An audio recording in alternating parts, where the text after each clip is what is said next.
states, because you see a lot of trailers and tankers collecting this. Government, in its effort, tried to stop this, but it was also reliably known that government functionaries are behind this business, even in kidnapping, that top government officers are using this as a means of getting wealth or clearing their way for the next election. As a bishop, I begin to wonder why somebody who had been in the leadership position as a state governor or president of the country for some years would still want to come back and take that position, as if he is the only person to rule the country. In fact, what is happening in Nigeria is that the ethnic majority groups continue to suppress the smaller ethnic communities, and these had even worked its way into the church.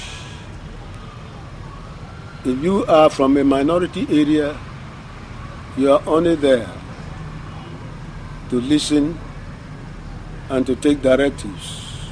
You have nothing to do. Nigeria is a federation, but what we are experiencing is not a federation at all. Even our democracy is not democracy in any way. It is what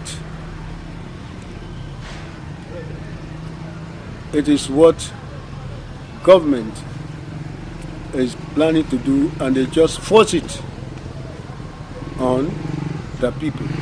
And we people, for fear of victimization, we simply accept what's happening. No wonder in some neighboring states, we've gotten some other groups like March Up, Movement for the Emancipation of Biafra.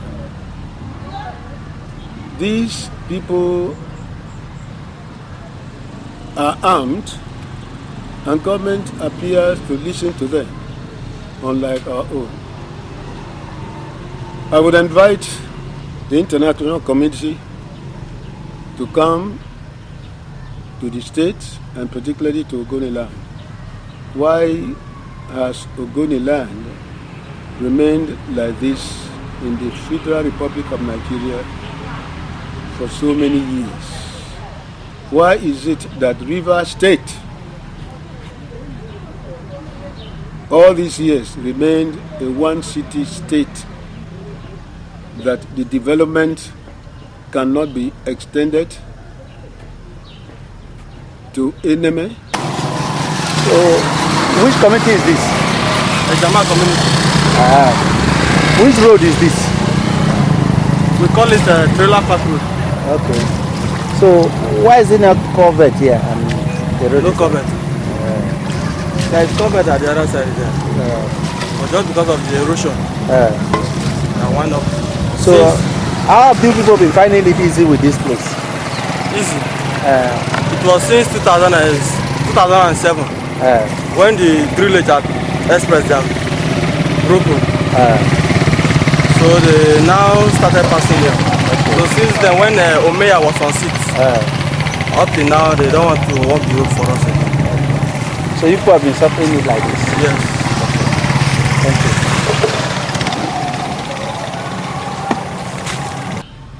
Where you have all the multinational institutions like the refinery, the petrochemical, the One terminal, All these areas, if you go there to see, they are slums. But yet that is where the treasure base of the nation is coming from. I am saying this not because of any bias to the government, but it is to draw their attention that their continuous neglect to these people has become terribly catastrophic, and that our people are not happy. Even among us clergymen, many of us are frightened because of what was the experience in the future, in the past, that people are afraid that if they voice out the ills meted on us, they'll be bundled into prison yards or assassinated or kidnapped. And so I am making this submission that our people have been crying. We are like the children of Israel in the land of Egypt. We need a Moses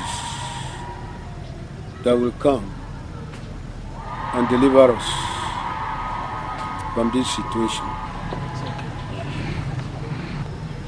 Thank God that this our representative is before the World Council of Churches. When you talk of the church here in Ogoniland have been very active, and our people are very much religious in the Christian faith. But because of the poor economic situation, evangelism has been neglected.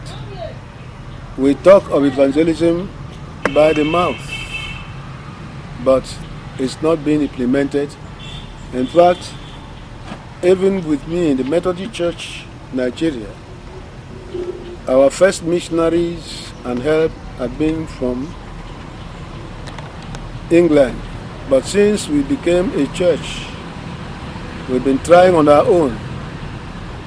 If you go to our various communities, the churches, whether Methodist, Anglican, Presbyterian, or Pentecostal, they are living in the dilapidated buildings, mud houses.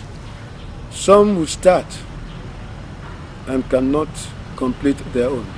Even 8 years now, as the bishop of these houses, we started a cathedral, cannot be completed. It has been overtaken by weeds. Not because the people are not willing to worship the Lord in the beauty of His holiness, but because the poor economic situation. And because our people are poor, they cannot help themselves. Even in the urban city of Port Harcourt, if you look at those who are doing evangelism or being general overseers of the numerous churches that operate in Port Harcourt, the capital Rivers State, are from neighboring states. In fact, they've taken over.